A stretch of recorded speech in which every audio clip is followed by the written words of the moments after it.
আহকচোন আজি অকণমান আমি ধৰ্মৰ কথা আলোচনা কৰোঁ। ধৰ্ম মানে ধৰ্মীয় সংকীৰ্ণতাৰ কথা আলোচনাৰ বিষয়বস্তু হিচাপে লৈ আপোনালোকৰ মাজত অকণমান এই বিষয়ে তুলি ধৰিবলৈ বিচাৰিছোঁ।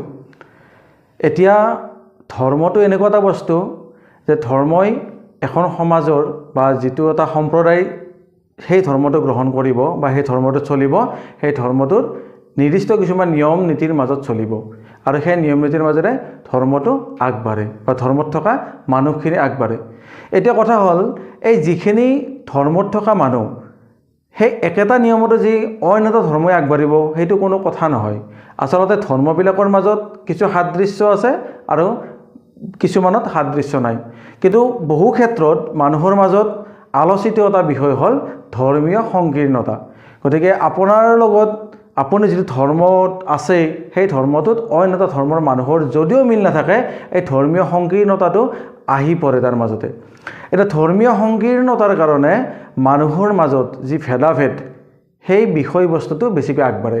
আচলতে ধৰ্মীয় সংকীৰ্ণতাটোক আমি ধৰ্মীয় গৰামী যিটো আছে ধৰ্মীয় গৰামীৰ আন এটা ৰূপ বুলি ক'ব পাৰোঁ।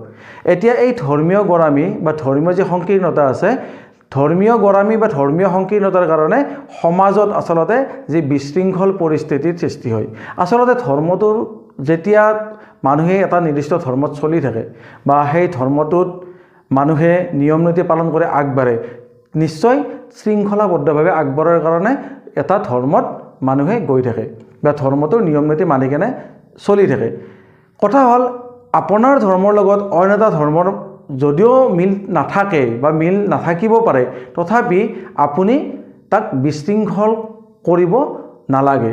কিন্তু সমাজখনত কেনেকুৱা ধৰণৰ সমস্যা হৈ আছে চাব, বেলেগ বেলেগ ধৰ্মৰ মাজত আচলতে যি সংকীৰ্ণ মনোভাৱ, এই সংকীৰ্ণ মনোভাৱৰ মাজতে সমাজখনৰ বিভিন্ন যি বেলেগ বেলেগ সম্প্ৰদায় আছে সেই সম্প্ৰদায়ৰ মাজত যি মিলাপ্ৰীতি, যি সম্প্ৰীতি, সেই সম্প্ৰীতি মিলাপ্ৰীতিৰ ভাৱবোৰ আচলতে লাহে লাহে নোহোৱা হৈ গৈ আছে। ধৰ্ম আচলতে এটা বিশ্বাস। ধৰ্মটো সত্য অসত্য এইবিলাক ক'বলগীয়া নাই। মই নিজে ধৰ্মক মই বিশ্বাস কৰোঁ। এই ক্ষেত্ৰত মই নিজকে প্ৰথমতে কৈছোঁ, ধৰ্মটো মই বিশ্বাস কৰোঁ।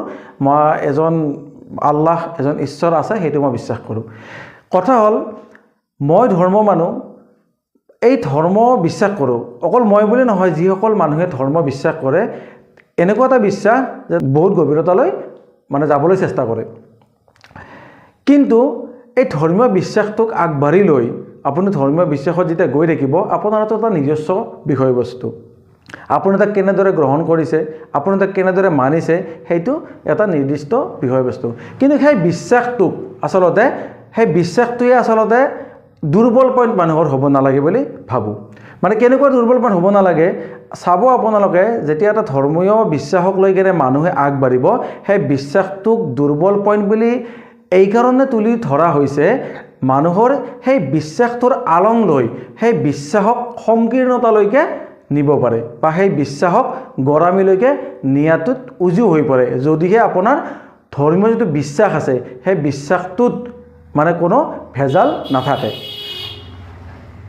এই ধৰ্মীয় বিশ্বাসখিনিক ধৰ্মীয় সংকীৰ্ণতালৈ পৰিৱৰ্তন কোনে কৰিব? একচাম, আচলতে তেওঁলোকক মানুহ বুলি ক'ব নোৱাৰি, এচাম অমানুহে এই ধৰ্মীয় সংকীৰ্ণতা বা ধৰ্মীয় গৰামীৰ চেষ্টা কৰে।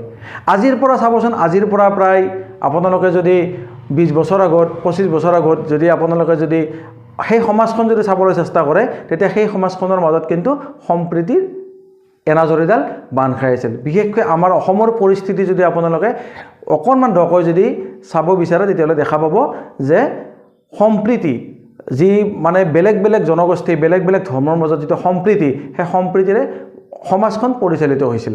কিন্তু বৰ্তমান সময়ত লাহে লাহে যেন সেই সম্প্ৰীতিটো ধৰ্মীয় সংকীৰ্ণতালৈকে গতি কৰিছে।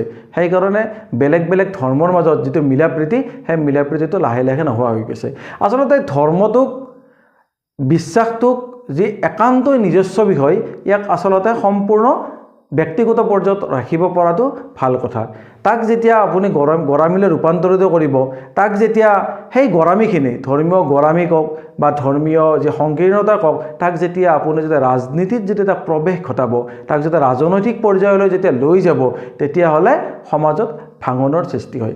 কাৰণ ইমানেই উজু বস্তু যে ধৰ্মটোক মানে এই সংকীৰ্ণতাৰে ধৰি ৰাখিবলৈ বহুত ভাল আৰু লগতে অইন এটা ধৰ্মৰ প্ৰতি ঘৃণাৰ ভাৱ বিয়পাবলৈও যথেষ্ট উজু হৈ পৰে যেতিয়া এই বিশ্বাসটো সংকীৰ্ণতালৈ গতি কৰে গতিকে কিন্তু এই সংকীৰ্ণতালৈ গতি কৰাৰ পাছত সমাজখন কি হয় লাহে লাহে মানুহৰ মাজত যিটো সদ্ভাৱ আছিলে মানুহৰ মাজত যিটো সম্প্ৰীতি আছিলে যিটো মনৰ মিল আছিলে সেই মনৰ মিলবিলাক লাহে লাহে নোহোৱা হৈ পৰে এই চেগতে আশা কৰিব পাৰোঁ আমি যাতে বেছি দূৰলৈকে এই সংকীৰ্ণ মনোভাৱে মানুহৰ গতি কৰাৰ আগতেই সমাজৰ যিসকল বিদগ্ধ পণ্ডিত আছে সমাজৰ যিসকল বুদ্ধিজীৱী আছে তেখেতসকলে আমাক যি বাটেৰে বাট বলাব আজি বিশিষ্ট পণ্ডিত বিশিষ্ট বুদ্ধিজীৱী বুলি কোৱাৰ লগে লগে আমি চিন্তা কৰিব লাগিব সমাজখনত যাতে অকল প্ৰচাৰমুখিতাত আমি আবদ্ধ হৈ নাথাকোঁ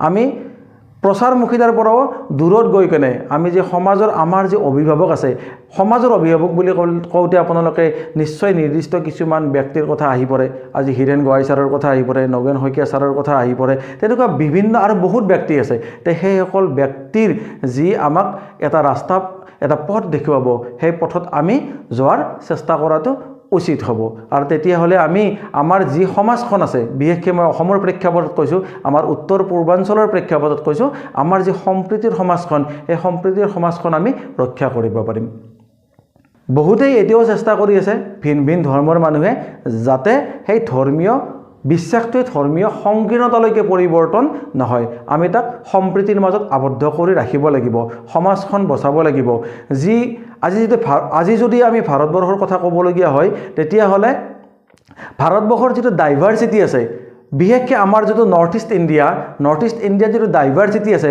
বিভিন্ন জনগোষ্ঠী বিভিন্ন কালচাৰ আছে আৰু লগতে বিভিন্ন ধৰ্মৰ আছে গতিকে এই যি বিভিন্ন কালচাৰ বিভিন্ন ধৰ্ম বিভিন্ন জনগোষ্ঠী এই যিটো ডাইভাৰ্চিটি এইটো যদি আমি ধৰি ৰাখিব পাৰোঁ নিজৰটোক বাদ দি কেনে আনৰ যিটো সংস্কৃতি আনৰ যিটো ধৰ্মীয় বিশ্বাস তাক যদি আমি সন্মান কৰিব পাৰোঁ তেতিয়াহ'লে সমাজখন নিশ্চয় শক্তিশালী ৰূপত অৱতীৰ্ণ হ'ব আৰু সমাজ এখন যেতিয়া শক্তিশালী ৰূপত অৱতীৰ্ণ কৰিব বিচাৰে তেতিয়াহ'লে আমি ধৰ্মীয় গোড়ামী আৰু ধৰ্মীয় সংকীৰ্ণতাক এইবিলাকক আমি বহু দূৰত পেলাই দিব লাগিব এইবিলাকক আমি ত্যাগ কৰিব লাগিব গতিকে